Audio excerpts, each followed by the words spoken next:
Olá, meus queridos amigos, muito bom dia! Muito bom dia, muito bom dia! Começando com muita alegria, mais uma pílula do nosso amado Evangelho de hoje, segunda-feira. Muita luz e paz aí, meus amigos, para o seu coração. Como sempre, muito bom ânimo para a gente começar a nossa semana com o pé direito. Acredite em você, abra-se para a vida. Você se considera uma pessoa aberta para a vida? Você se considera assim alguém que confia realmente no poder do destino, no futuro? Alguém que confia na providência divina atuando em seu favor no decorrer do tempo?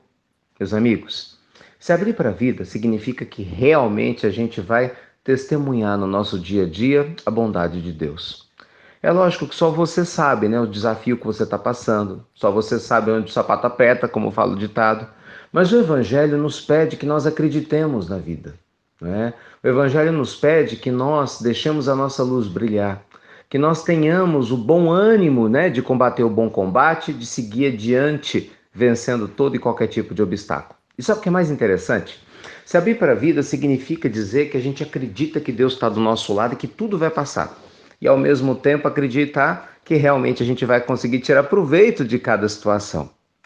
Tem uma característica, né, que talvez seja determinante para quem quer realmente se abrir para a vida. Sabe qual é?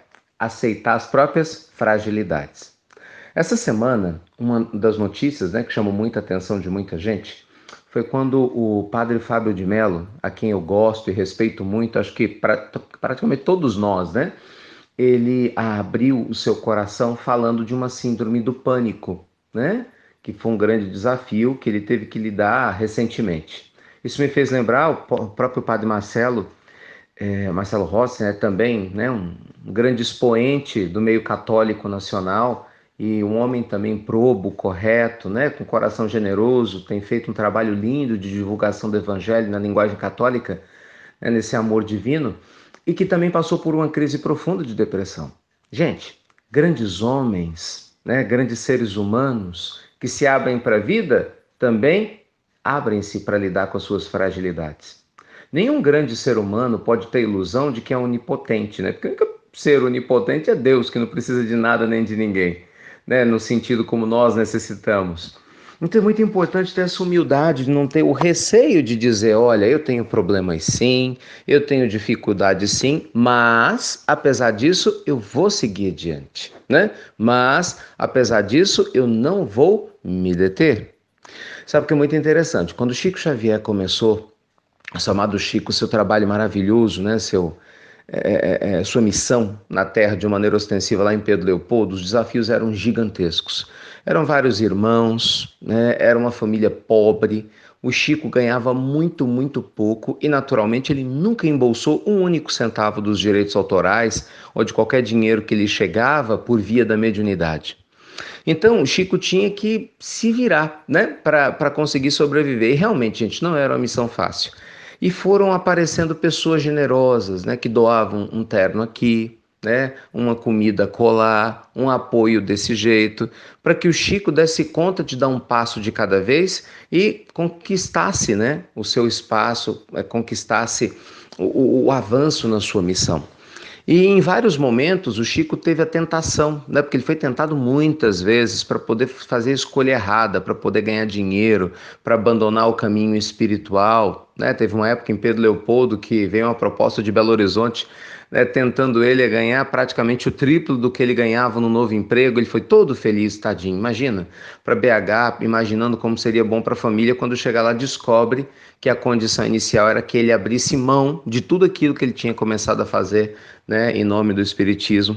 Era, na verdade, um homem, né, com outros interesses religiosos e nada altruístas. Ele não queria ajudar o Chico, ele queria impedir o crescimento daquilo que ele não acreditava. Resumo da história. Obviamente, nosso amado Chico seguiu seus valores, se abrindo para a vida, acreditando na orientação de Emmanuel, que Deus não desampara absolutamente ninguém que caminha com seu coração aberto, né, e irmanado com o Pai. Então, meus amigos queridos, seja qual for, né, o desafio que hoje, especificamente hoje ou nesse momento, né, está te visitando, abra-se para a vida. É sério.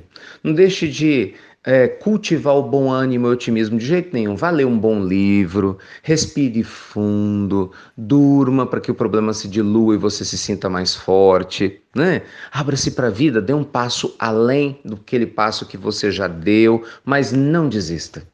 Desistir significa que a gente abriu mão de acreditar em si próprio e na bondade divina ao nosso redor. Jamais faça isso. Lembre-se, amanhã é um novo dia, né? Daqui a uma semana é uma nova semana e daqui a algum tempo é um novo ano. Então, sempre a vida nos dá o direito de recomeçarmos, né? Sempre a vida nos dá o direito de reiniciarmos, de resetarmos tudo aquilo que já foi feito no sentido da gente dar passos novos, com o coração aberto, não é isso? Com a mente renovada, com o coração verdadeiramente feliz. Então, abra-se para a vida e pode ter certeza que a vida também vai se abrir para você. Tá acabando, né, a temporada dos IPs amarelos, IPs roxos, IPs. Eu amo os IPs. E uma das coisas mais lindas nos IPs, essa lição maravilhosa é essa: o IP demora 1 ano para florescer. Quando floresce, 1 ano ele fica se preparando. 1 ano. Quem vê um ipê fora do período de florescimento dele fala, gente, que árvore grande, vive cheia de folha, mas não acontece nada, né? E na verdade o ipê está se preparando para o grande momento. E o grande momento, quando chega, é lindo, é um espetáculo, né? Quem vê os ipês sabe, nossa, ipês maravilhosos, né? Árvores lindas, aquelas flores amarelas, por exemplo, eu tenho ipês amarelos perto de mim, né? Então, maravilhoso, depois os passarinhos vão lá, bicam as flores caem no chão, aquele espetáculo da natureza, mas daqui a pouco ele vai deixar de dar flor de novo, porque essa é a natureza do ipê. Então, muitas vezes nós somos assim, né? Estamos gestacionando uma série de coisas boas que vai demorar um bom tempo até trazer o retorno, mas quando vier, pensa no espetáculo divino. Não desista de você, tá bom? Seja um grande IP, né, da vida florescendo onde você estiver, no momento oportuno, respeitando o seu próprio tempo. Então, abra-se para a vida e a vida pode ter certeza que vai se abrir para você. Fiquem com Deus, meus amigos queridos. Ótimo início de semana para todo mundo. Lembrando, hein? Mais tarde é dia de palestra de relações humanas. Se inscreve naquele link que eu enviei. É legal porque você pode participar por outros meios. Com certeza, lá pela fanpage do Instituto Namastê a gente vai transmitir. Mas o meio completo, que vocês têm acesso aos slides e tudo mais, é o meio que a gente usa pelo Google. Agora acho que está liberado para todos os e-mails, então não precisa só ter e-mail do Gmail, então vai ser excelente, tá certo? Mas se você pudesse cadastrar para você ter uma experiência melhor, eu creio que vai ser mais interessante, tá bom? Nós vamos falar mais tarde às 8 horas da noite sobre relações humanas, a arte de lidar com as pessoas. Você é nosso convidado especial. Então é isso, meus amigos. Ótimo dia, excelente semana e você já sabe, até mais tarde, né, na palestra de mais tarde para quem for estar presente e até breve, até muito, mas muito, muito breve, sempre abrindo-se para a vida.